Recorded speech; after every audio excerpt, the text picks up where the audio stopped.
músculos mínimos. ¿Qué nombre recibía esa confluencia a nivel de la comisura labial? Teníamos que llegaban cigomáticos, rizorio, triangular. Tiene un nombre. ¿Qué nombre?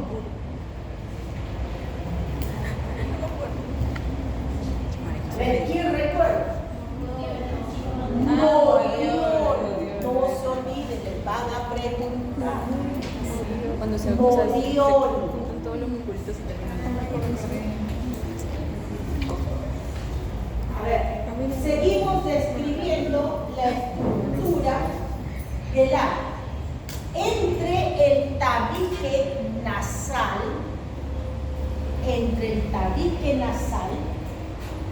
sobre todo a nivel de la espina nasal anterior, y el inicio del labio hay una depresión que recibe el nombre de surco nasolabial.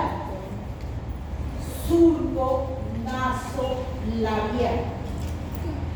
Todos tienen el arquito de cuidado. No tenemos problema. Yo sí, porque tengo labio chiquitito.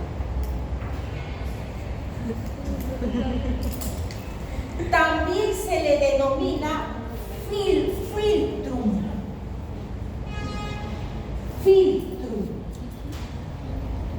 Nasal.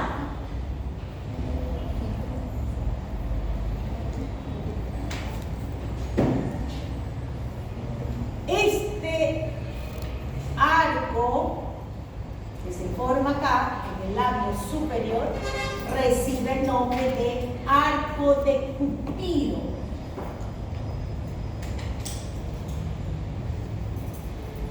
En la línea media del labio superior, ya en la edad adulta, casi imperceptible, se encuentra el tubérculo labial.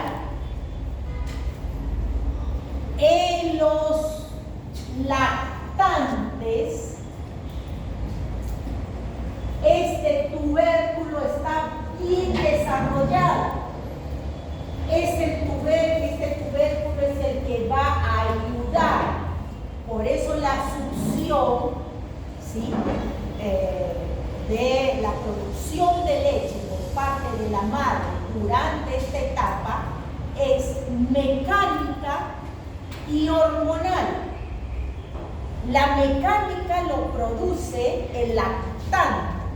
Cuando succiona, va a estimular a las glándulas y enviar el mensaje hacia la hipófisis para que secrete la prolactina y estimule la producción de leche. Por eso es que las mamás, ¿no?, cuando ustedes escuchen, yo no tengo mucha leche, ¿es un mito o es realidad? Es mito, porque la producción de leche, si ella no le acerca al bebé al pezón, no va a haber producción de leche, porque esa es la estimulación mecánica que hace el lactante, ¿sí?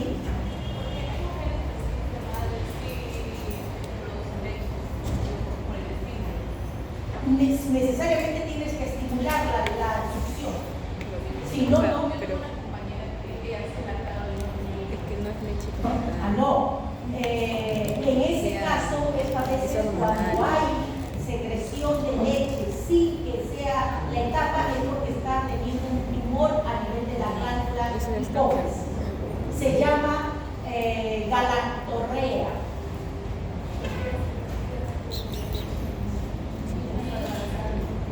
Y también da en hombres. ¿Sí? Ahí tienen.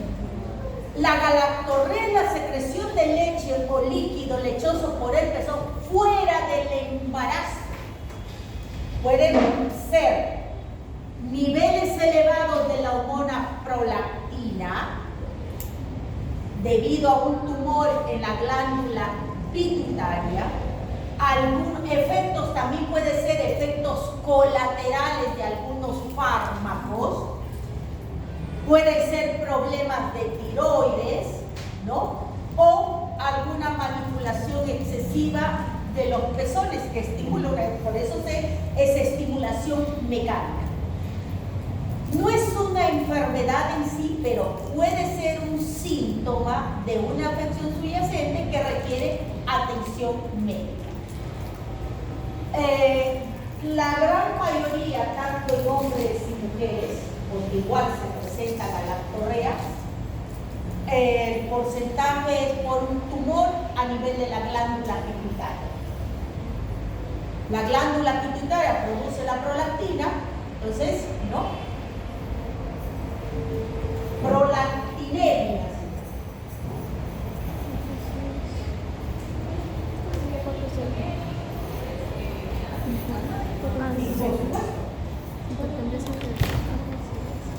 La prolactina es la hormona producida por la glándula pituitaria que principalmente estimula la leche en las mujeres embarazadas y durante la lactancia. Los niveles altos de prolactina, que se llama hiperprolactinemia, pueden ser causados por tumores benignos en la pituitaria, que se reciben el nombre de prolactinomas, o algunos medicamentos. A veces también son efectos colaterales de fármacos que toman tanto hombres como mujeres. Y cuando hemos visto el hueso estenoides, les expliqué el abordaje de los tumores, o les mostré en fosas nasales cómo se aborda al estenoide.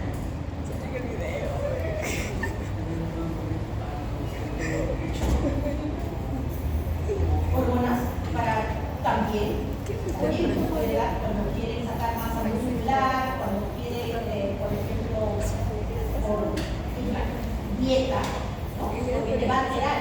Estos fármacos actúan a nivel del sistema límbico impidiendo el hambre y el hipotálamo tiene relación con la glándula pituitaria.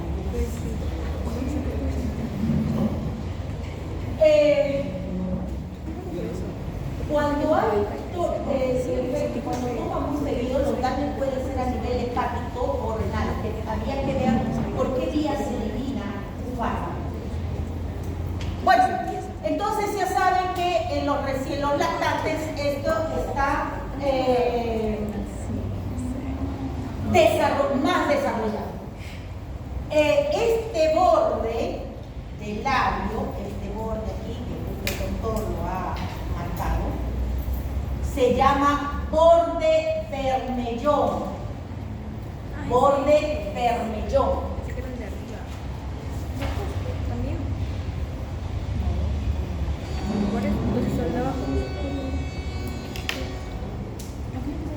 Por debajo del labio inferior, ¿sí?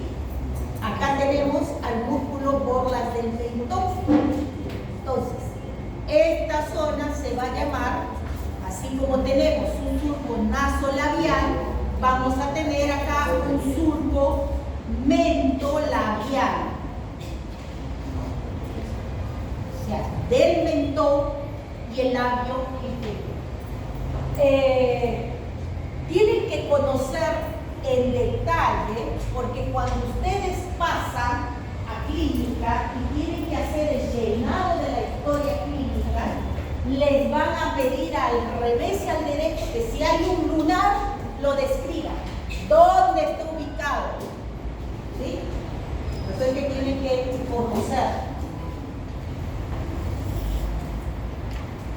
Ahora, los labios no son la mucosa, primero mucosa y después está la capa muscular.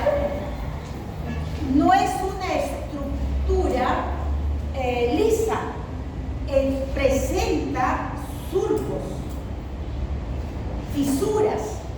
Entonces, y cada persona, ¿sí?, tiene una identificación, se puede identificar la impresión, las huellas. Entonces, que si nos pintamos con lápiz labial y hacemos esta para sacar una impresión, ¿no? Cada persona, al igual que las huellas dactilares, que existe una ciencia que estudia las huellas de los labios, la keiloscopía.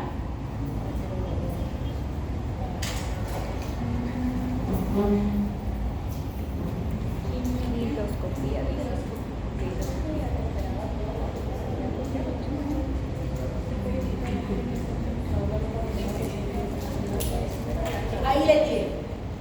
Es la técnica forense que estudia e identifica a las personas a través de los surcos de sus huellas labiales.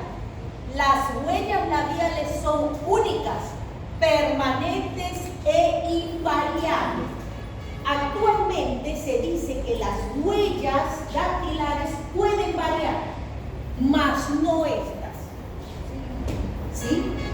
A ver, cuenta la medicina forense un caso que fue anecdótico y que fue el origen para estudiar, para sacar a esta ciencia, como una ciencia, investigar. Resulta que en un determinado estado de los Estados Unidos se había hecho la costumbre de asaltar. Es más, hay una película, se basó en una película, algunos seguramente deben haber visto, que los tipos se ponían máscara y asaltaban bancos. Entonces habían hecho este tipo de procedimiento en varios estados de los Estados Unidos. Y bueno, no les podían captar las cámaras, no había huellas, porque utilizaban guantes, ¿no? Y todo. Entonces tenía al FBI, a toda la parte de investigación de los Estados Unidos locos, porque eran el terror, iban, ¿no?, en varios estados.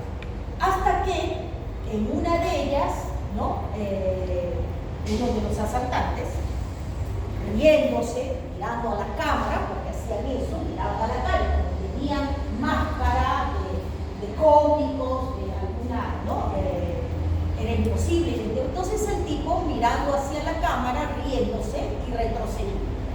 No se dio cuenta de una de las puertas del banco de vidrio. Entonces él va y se estampa y quedan los labios ahí. Por esa huella de esos labios es que descubrieron al grupo. ¿Sí? Y de ahí viene que se empezó a profundizar, ¿no?, la ciencia, la investigación para ver. Entonces, ustedes deben ver películas en donde que en una escena de crimen, la copa, si hay vasos, lo que toman es la huella de los labios. Nosotros pues estamos años luz atrasados y no nos toman. Si no sé quién de ustedes alguna vez ha hecho, pero antes, cuando uno se tenía que salir al extranjero, te tomaban huellas digitales, todos los dedos, todos hacían así, ¿no? Te pedían los antecedentes, todos los antecedentes policiales salidos por la guerra, te pedían placas de pulmón para descartar tuberculosis y todas esas cosas. Hoy como que un poco ha disminuido. Entonces, a raíz de esto es que se volvió esta, ¿no? Y aquí tiene, porque es una ciencia, una técnica con una ciencia, porque tiene sus principios, miren, se rige por los principios de la inmutabilidad, quiere decir que los labios no cambian con el tiempo, miren, que esas mismas huellas existen desde la vida intrauterina hasta la muerte. ¿Sí? Le dice, no hay dos huellas iguales.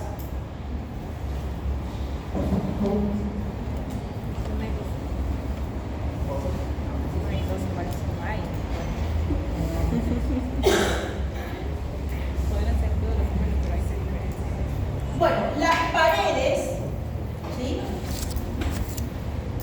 ya vemos que está formada por un músculo orbicular, está formado por dos porciones, el semiorbicular superior, el semiorbicular tenemos aquí modiolo, ¿no?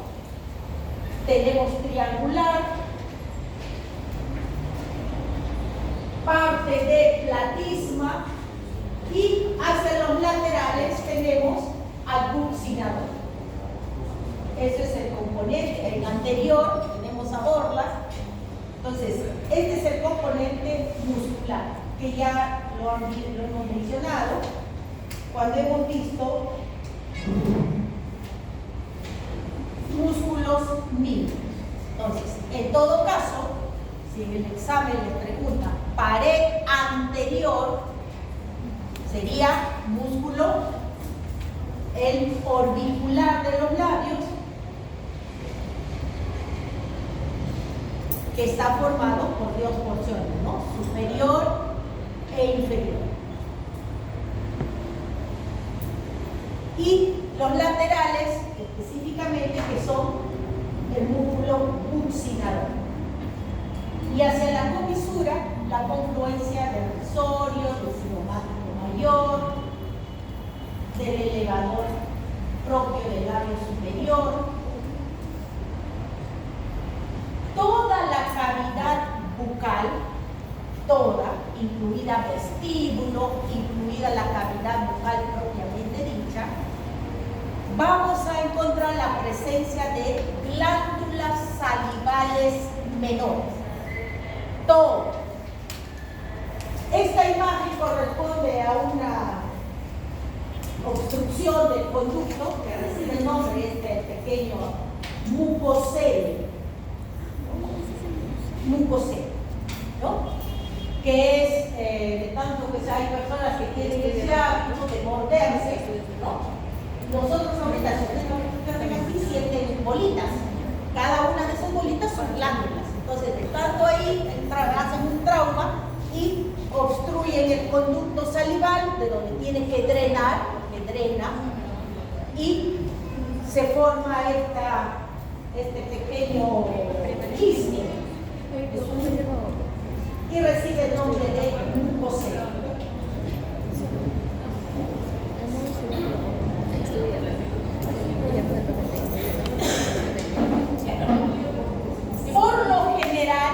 Por lo general, esto es producido por trauma. No hay, el trauma puede ser auto, que nosotros estemos mordiendo, o que por problemas de piezas dentarias desalineadas, ¿no? Hay la oclusión, mal cierre, entonces la persona se muere. A veces las personas tienen prótesis inferior y están desadaptadas, entonces se mueren. Y en ese momento, ese movimiento que hace la persona, ya sea al momento de hablar, una de las funciones de la cavidad bucal es eso, permitimos el habla, ya sea al momento que habla, ya sea al momento de realizar procesos masticatorios, se muerde, porque la prótesis está desadaptada y se muerde. Entonces, hay que observar. Cuando ustedes observan lesiones en boca, tienen que saber diferenciar si es por trauma propio que hace la persona por un mal hábito o es por, ¿no?, prótesis mal desadaptada, mordidas, ¿no?, que se lleve instrumentos a la cavidad bucal, como son los lápices, no morder, ¿no? O sea, tienen que descartar cuál es el origen.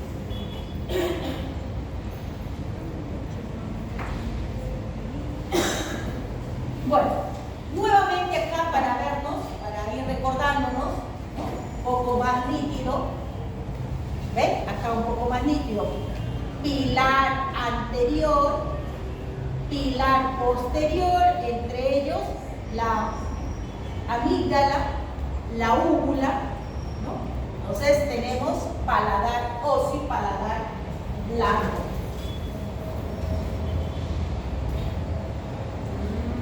Esto es lo que habíamos empezado, ¿no? Lo que les había dicho. Vestíbulo, cuando estamos así, cuando ustedes les hacen a su paciente oclusión en reposo, ¿no?, levantan los labios, entonces, sin que abra la boca, todo ese corredor, todo el corredor va a recibir el nombre de vestíbulo. Y de detrás, si yo cierro detrás, por eso les decía, a partir de las caras palatinas, caras linguales, va a ser cavidad bucal propiamente dicha. ¿Sí? En el vestíbulo y en la cavidad bucal propiamente dicha, ¿no?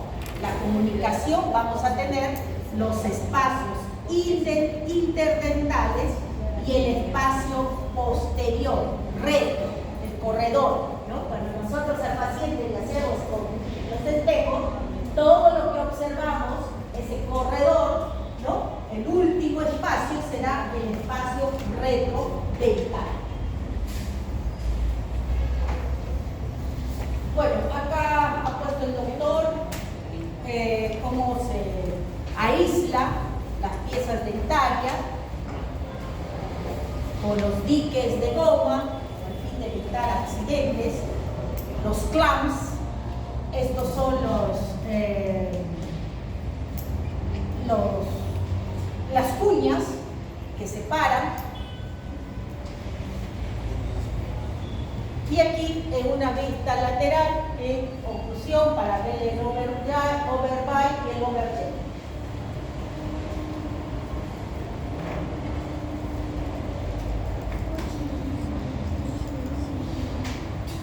Bueno, para ya tener un panorama más claro del vestíbulo.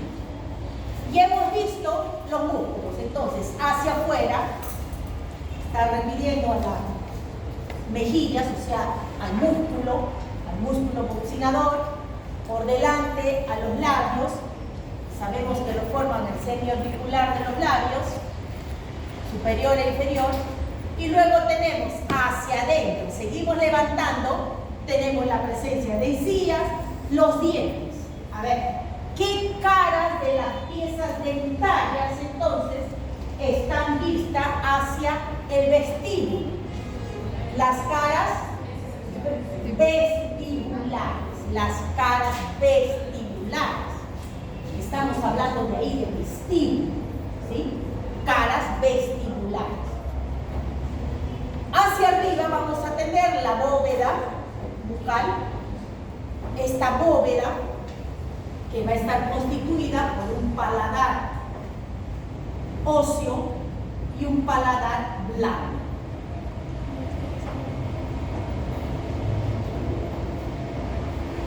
Y el suelo de la boca.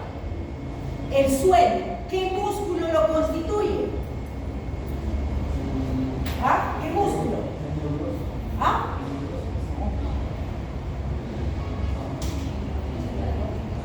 El miloioideo. El piso, el grado más profundo. Y luego tenemos los límites hacia atrás, el borde anterior de la rama y la apófisis coronoides de la mandíbula.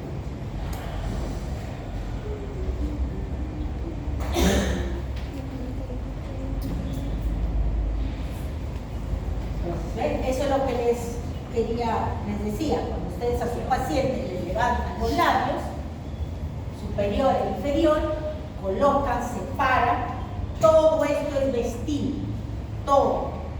Anterior y hacia posterior. Hacia posterior, ¿hacia dónde tienen que llegar? A posterior. Aquí lo tienen. Borde anterior de la rama y la apófisis coronoides de la mandíbula.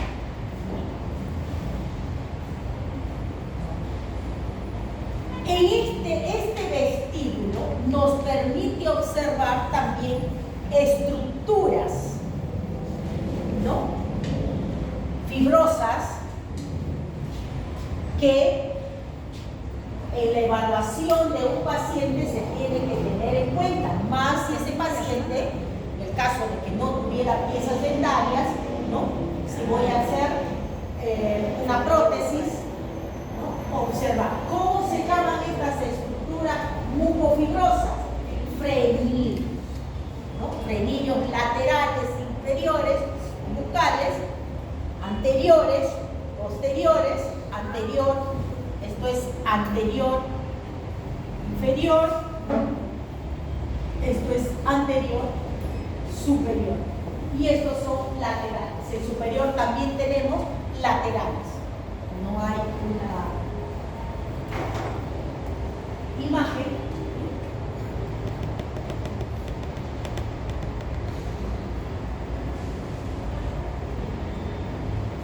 La mucosa.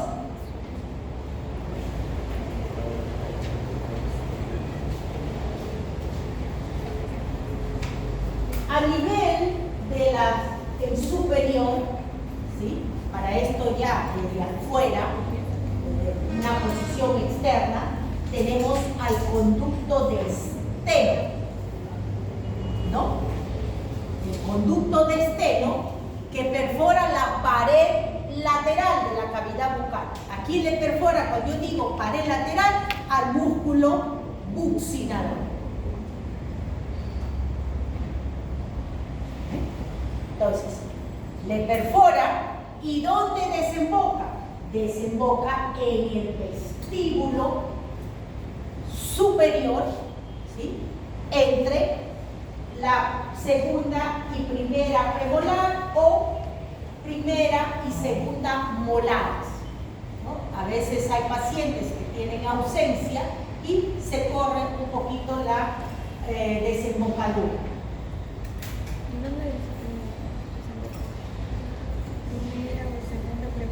Acá lo tienen, acá les está marcando. Esta es mi primera molar superior, vestibular, el vestibular, esta es la segunda premolar y acá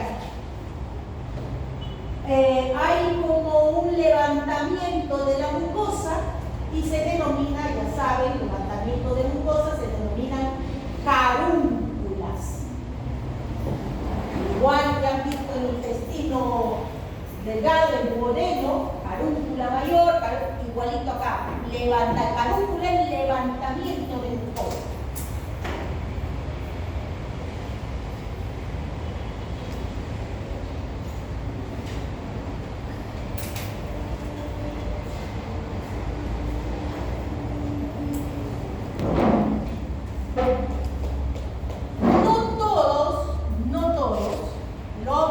Las personas tienen esta línea en el carrillo, ¿sí?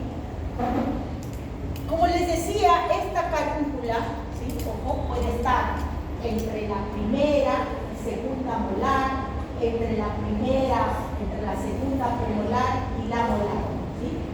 Siempre tienen que observar. A ver, no todas las personas tienen en el carrillo, por la cara, por la pared interna del carrillo, una línea que recibe el nombre de línea alba.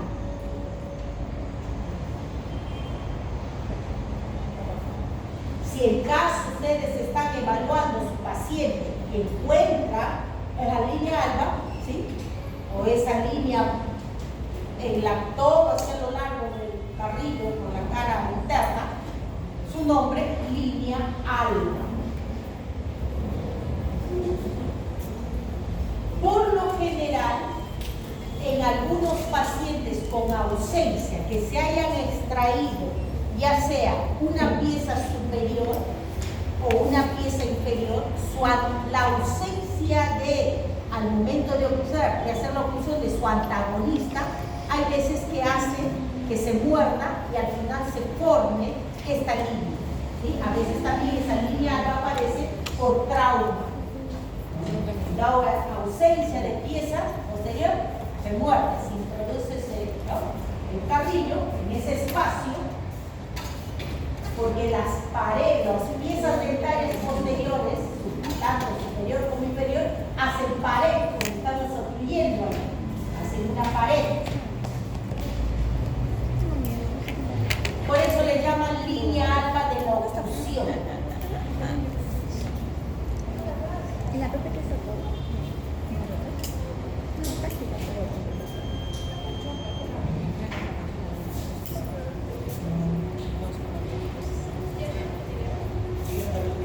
Ahora, La cavidad bucal, ¿qué tiene? ¿Cuál es su descripción? Hacia afuera y hacia adelante, las arcadas dentales. Hacia arriba, la bóveda palatina y el velo del paladar, o sea, paladar óseo y paladar blando. Hacia abajo, el suelo de la boca y hacia atrás, el istmo de las fauces. Esto. Dejamos vestíbulo y nos metemos acá. Entonces dice arcadas dentarias. ¿Sí? Arcadas dentarias. Istmo de las fauces. Y bóveda, paladar óseo y paladar blando.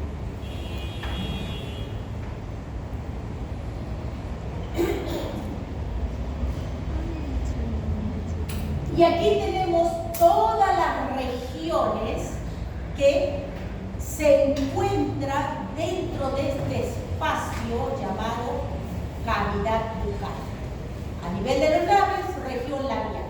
A nivel de los carrillos o laterales, la región genial. La región palatina, la lengua, la región lingual, la región sublingual, debajo de la lengua, la región gingivodentaria, encías, y la región donde está la amígdala palatinas o región tonsilar.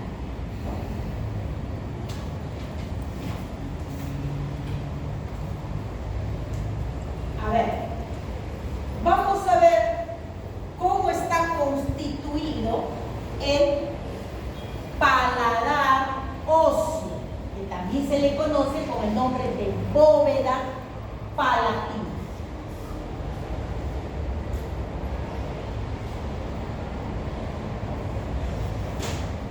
Tiene una capa de mucosa, la mucosa inferior, una capa de glándulas, ¿sí? Esta capa de mucosa inferior va a pertenecer a lo que se conoce como de mucosa palatina.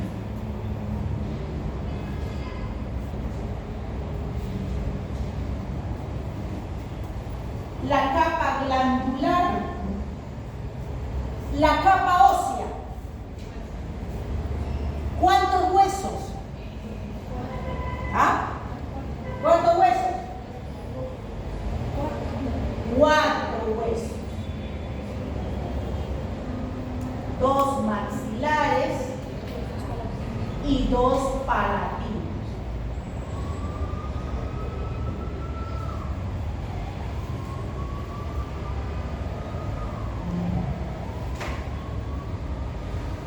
Y luego la capa de mucosa superior, ¿no? En esta, vamos a ver si hay una vista acá. Ahí tenemos la bóveda palatina o paladar. ¿Sí? ¿Qué detalles encontramos? A ver. ¿Qué detalles encontramos? ¿Qué estructura es esta? Oh, el agujero está debajo, antes de eso, encima. La papila. Papila incisal. ¿Qué más observamos? Las arrugas palatinas.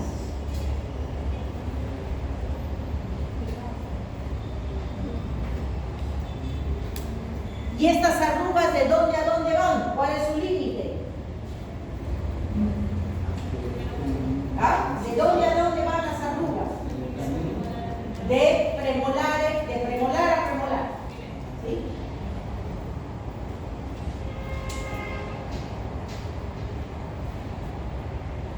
La formación, la forma de esta bóveda, ¿sí? Forma de esta bóveda va a estar influenciada por algunos factores, como son la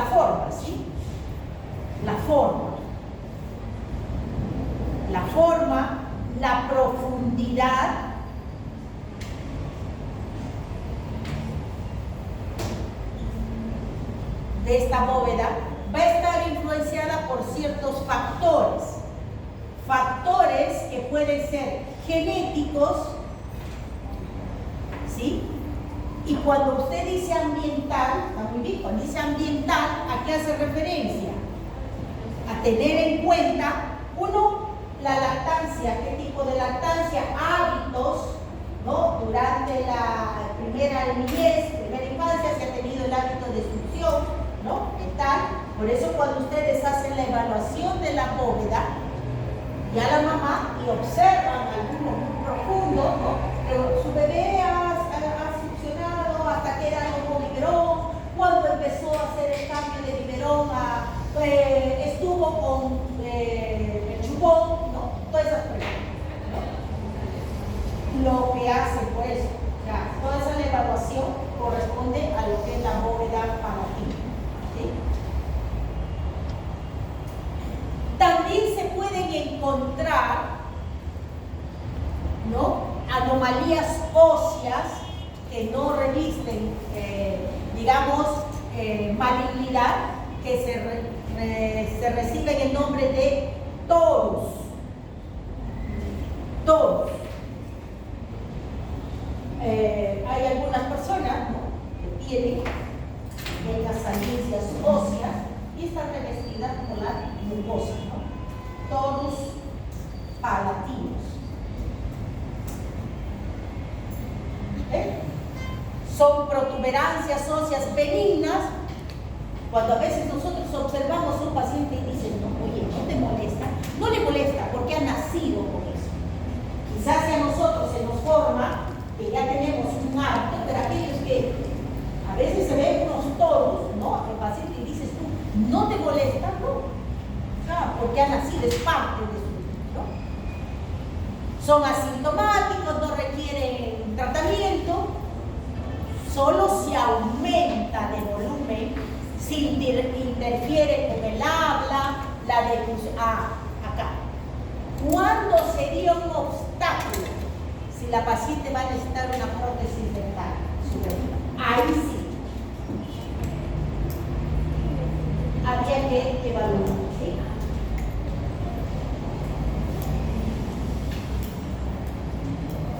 Entonces, parte de la evaluación es observar esto, observar el color, ¿no?, de esta mucosa.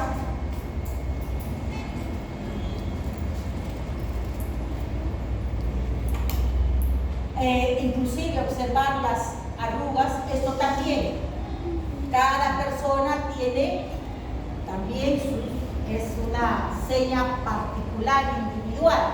Hay una ciencia que estudia la rugoscopía.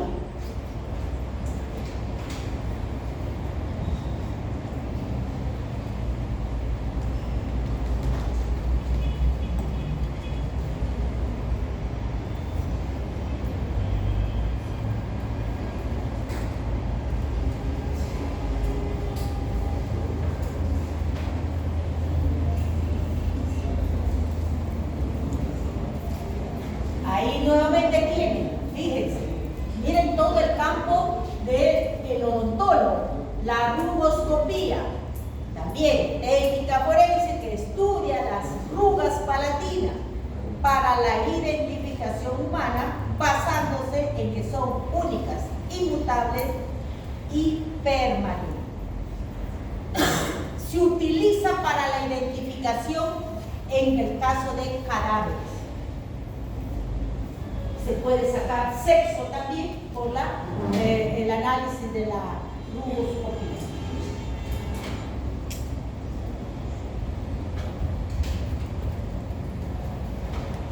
Este es un torus.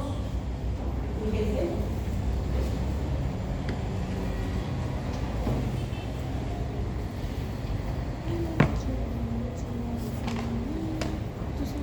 Y ahí tiene.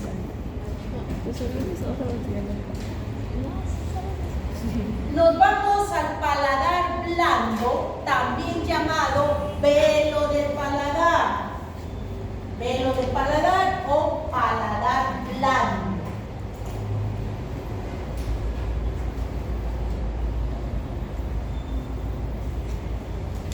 Miren acá, ya tenemos, ¿cuántas capas?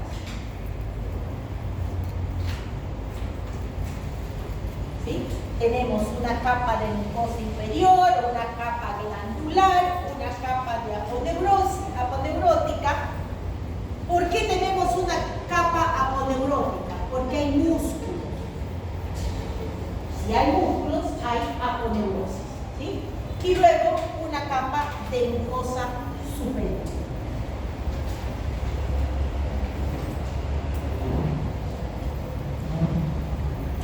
A ver, anoten ahí. No creo que está. Bien, a ver, anoten, les voy a dictar, porque de repente les preguntan, estuve revisando, no aquí acá la información. Músculos que conforman esta capa.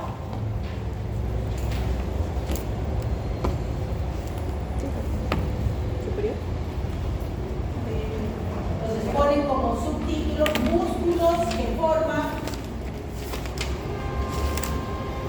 del velo del paladar. Tenemos al músculo periestafilino externo.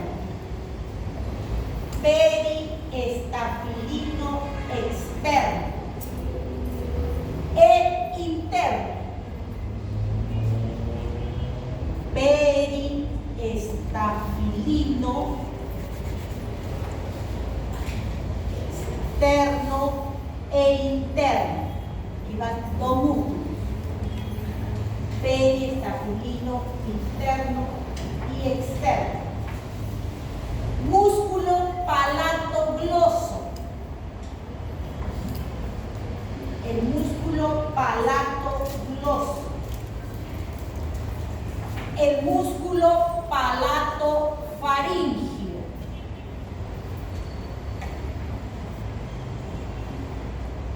Y el músculo ácidos de la úvula. Ácidos de la úvula.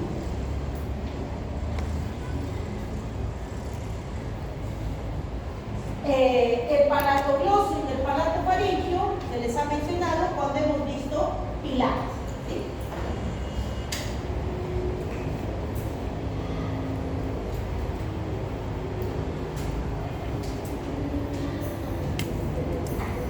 La irrigación. A ver.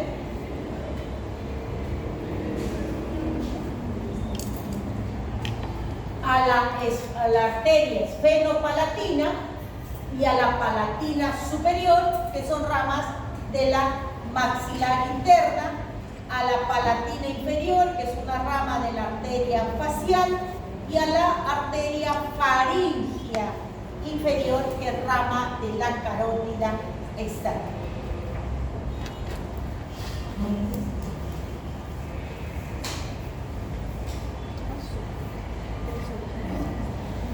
Las venas, el retorno venoso, se forma todo un plexo llamado el plexo pterigoideo. La inervación. Tenemos una inervación sensitiva y una inervación motora. La inervación sensitiva procede de las ramas del ganglio esfenopalatino. Es el ganglio del quinto doso. Y los nervios motores van a ser para los músculos. Para el periestafilino externo, ¿qué de los trigéminos?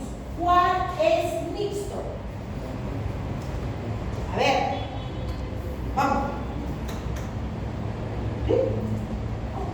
El maxilar, ¿cuál es?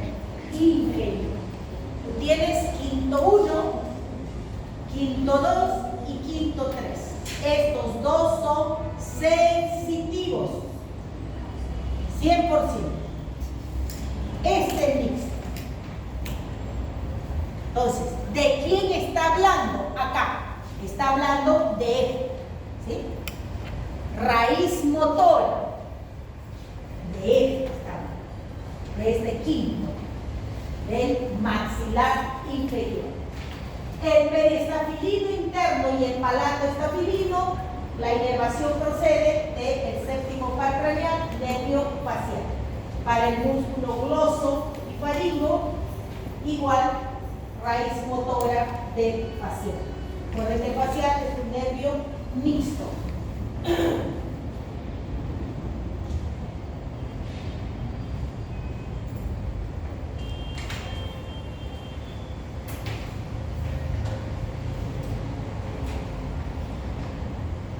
A ver, vamos algunas regiones a mencionar, por ejemplo, la región sublingual.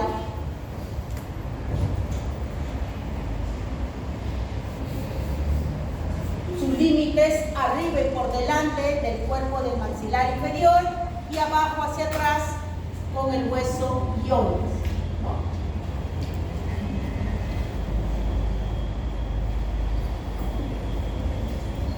¿Qué más podemos decir de esta?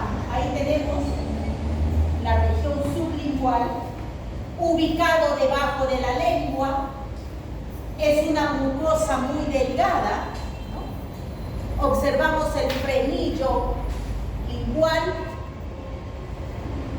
Vamos a observar la carúncula de desembocadura de la glándula sublingual.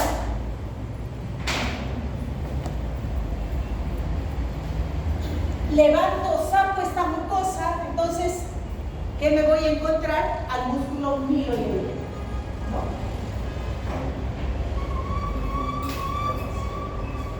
Este frenillo también es muy importante observar, puede ser corto, puede ser muy largo, ¿sí? Puede ser de consistencia mucosa o puede ser también de consistencia mucofibrosa. O sea, este frenillo tiene características variadas.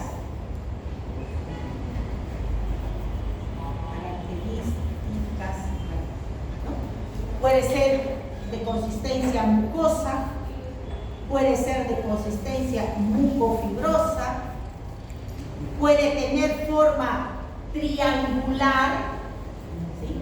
Triangular. Puede ser corta, puede ser muy larga.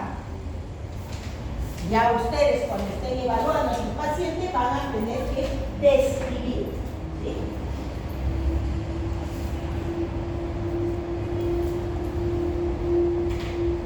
Hacia los laterales se observa como un levantamiento de la mucosa. Ese levantamiento de la mucosa se denomina plicas linguales. ¿Y quién es el que hace el levantamiento de la mucosa? La glándula sublingual.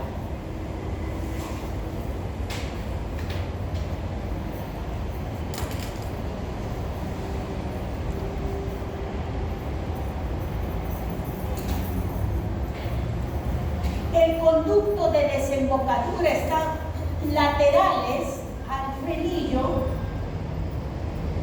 y los conductos de desembocadura de la glándula sublingual son las, vamos a poner acá,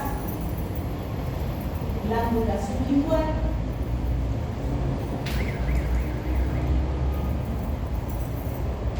el conducto de Warburg. De Warburg.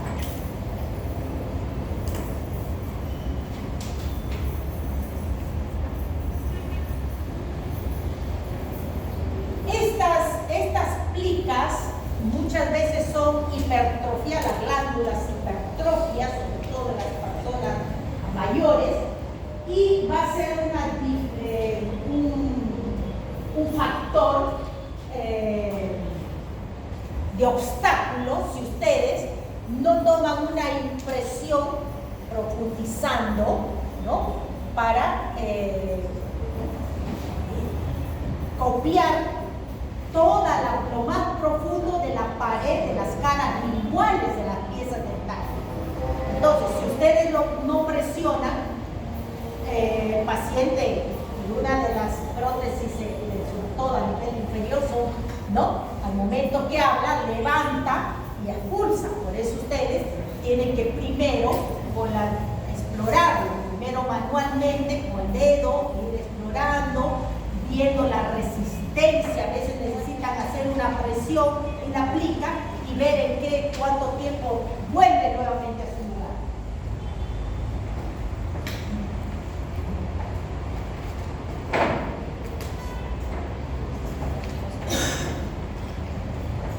Luego vamos a ver, no todos, en algunas personas podemos ver, ¿no? Un tramado de arterias, de venas, y en esta zona, donde estamos hablando de la punta, tendríamos a la arteria, ¿sí? Lingual, por debajo sublingual, y hacia el vértice, hacia la punta, la arteria ranina. Si ustedes han descargado la imagen, ven acá como si fuera un color morado, ¿no? ¿Sí? ¿Tiene? Es de las venas raninas, ¿sí?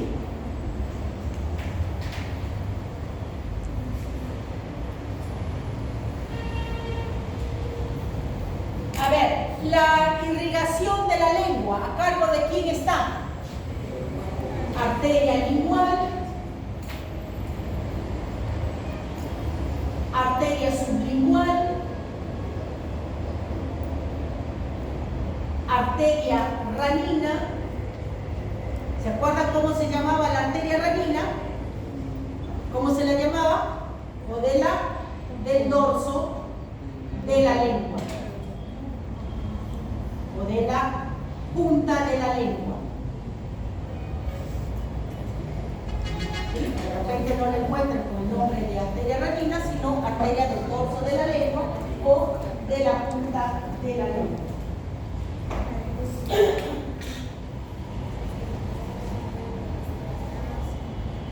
Bueno, ahí tienen todo el contenido de la región sublingual que estamos explicando.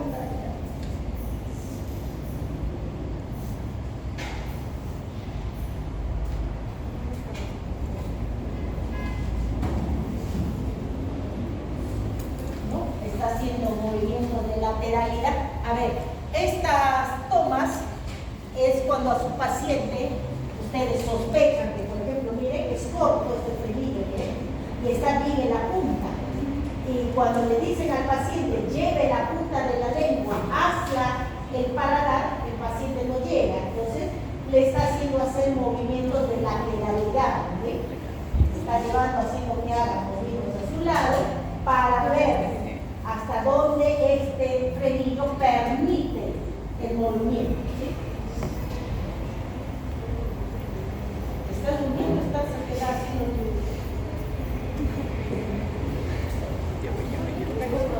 A ver, sí está haciendo su movimiento. A ver, nos vamos a la región gingivo-dental.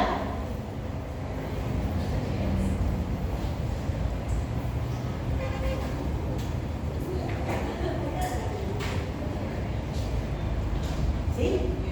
Entonces tenemos la encía marginal. ¿Cuál es la que se llama encía marginal? Fíjense la corona y la raíz. Acá está el cuello. La encía marginal es esta encía que es entre este, ¿sí? La encía libre y la encía del margen. Luego viene la encía adherida, luego viene la mucosa, y entre pieza dentaria y pieza dentaria es de la encía interdental.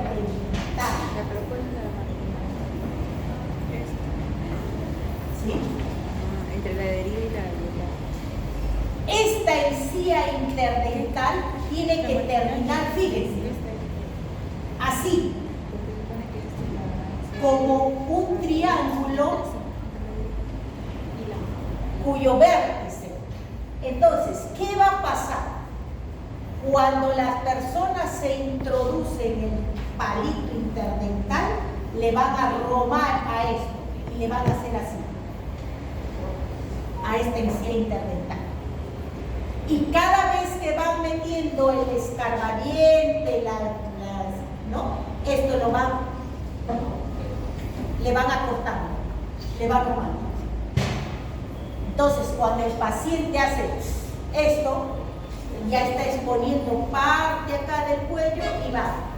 Y lo mismo, la encía marginal lo puede remangar, se puede ir hasta acá por la mala técnica de cepillado, o por la ausencia de piezas dentarias en posteriores que empiezan a moverse. ¿Sí? Entonces, cuando ustedes van al Chifa y ven a un paciente saliendo, que se va a pagar en la caja y agarra su porción de palitos, ¿sí? Paciente que más probable que esté teniendo. Hace unos años atrás me llama una amiga para decirme que una amistad se había visitado al odontólogo, le decía que no tenía caries, pero seguía con dolor. Ella refería dolor de muela. Lo que pasa, los pacientes creen que la cavidad bucal solamente hay piezas dentales. Y estamos viendo que hay regiones, estamos viendo que hay otras estructuras, ¿no? Entonces, decía que le duele la muela. Se había ido a la farmacia, estaba ya por consultar al gastroenterólogo porque había tomado todos los antibióticos sabidos y por haber, porque le habían dicho de la farmacia que tiene una infección en las muelas. ¿Sí? Cuando llega a mis manos la paciente, se le pone aire, se hace sol, inmediatamente se observa que no tenía esto en la zona que era. ¿Y en qué momento? Solo cuando ella masticaba, era un dolor provocado. Le echas aire y empieza a salir un olor putrefacto de ahí del lugar. Le anestesias porque estaba intocable. Colocas ahí menos de 3 milímetros de anestésico para que puedas explorar bien, y ni bien entrabas con la sonda sangraba. Haces que sangre. Vuelves a observar, vuelves a introducir, o le haces que haga buche de agua oxigenada, y de repente visualizas algo ahí al fondo. ¿Qué era? Del escarbadiente, la puntita. ¿Ves? ¿Cuánto era de esa puntita? Menos de 1 milímetro del escarbadiente cuando dejaba. Seguro el paciente ha estado limpiando, sí, se fracturó y ni puede cerrar, que se había roto la punta del escarbadiente. Le había dicho un odontólogo que no tenía caries porque le había tomado la radiografía, ¿no? Entonces él dijo, no tiene caries. Y era verdad, no era caries, pero no le hizo sondaje, hay veces que también cuando el paciente hay que descartar neuralgia de urgencia. ¿Sí? Hay que descartar también eso. O sea, si no le hubiera encontrado yo esto, me hubiera derivado a otro profesional para descartar neuralgia de urgencia, porque sientes ese dolor, ¿no? Porque tenemos al infraorbitario.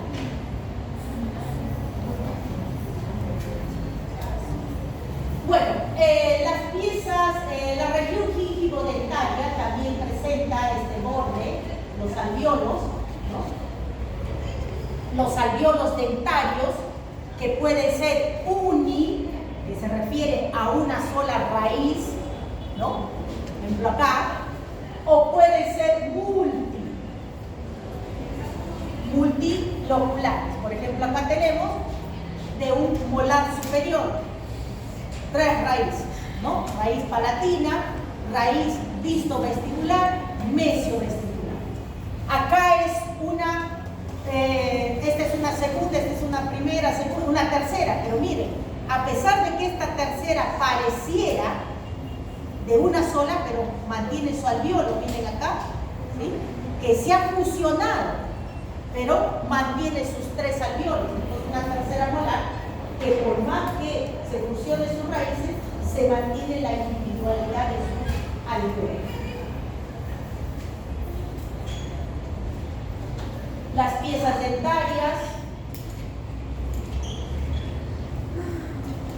la región tonsilar, la región amigdalina, la amígdala palatina, ¿no? Tenemos la base de la lengua, el borde inferior libre del velo del paladar, que ya saben que es parte de istmo de las fauces, y está comprendida entre los pilares anterior y posterior y contiene a la amígdala palatina. Ahí lo tienen, ¿no? La región tonsilar, esta es la región tonsilar, es la región gingivo dentaria, como dice, la región tonsilar. Por ejemplo, esta imagen es de una amígdala hipertrofiada, ¿no? Inmensa.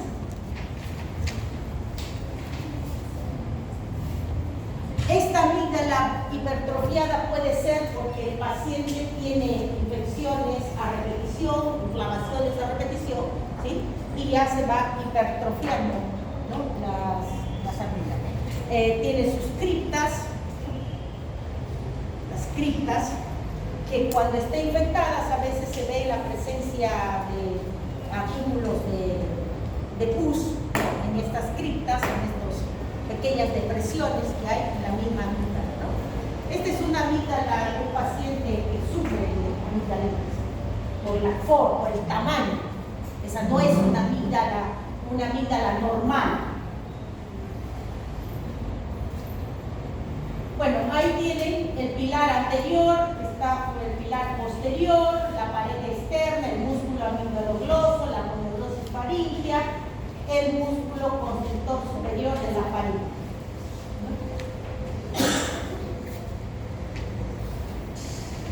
Las amígdalas, forma ovoidea, rosada, mamelonada. Miren sus dimensiones: 20 a 25 milímetros, y el que hemos observado tiene casi 1 centímetro. Su superficie presenta las criptas amigdalinas. Estas criptas, las que son, cuando está una amígdala en condiciones normales, las criptas no se notan mucho.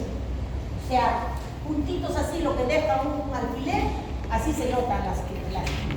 Pero cuando en el caso de esta, que esta ya, miren, tiene inmensas, y hay veces que estas criptas están llenas de contenido purulento.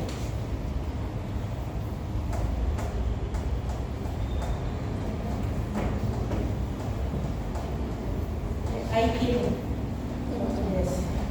¿no? Estas criptas así. Esto es una amigdalitis. Fíjense, está tan grande que no permite visualizar la pared. Fíjense, la pared posterior, la pared de la faringe.